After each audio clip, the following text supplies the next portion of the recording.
Picture a conductor leading an orchestra, ensuring every instrument plays at the right time to create a harmonious symphony. That, in essence, is the role of a Scrum Master in a team. Now let's delve into the role of a Scrum Master. This individual is a servant leader and coach for a team.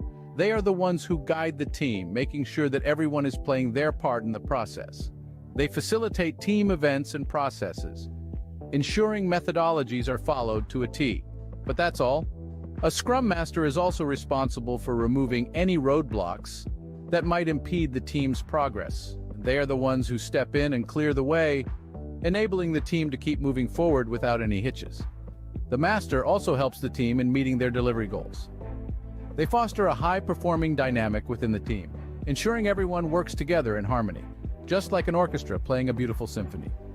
A team without a Scrum Master is like an orchestra without a conductor. The music might still play, but it may not be as harmonious or as coordinated.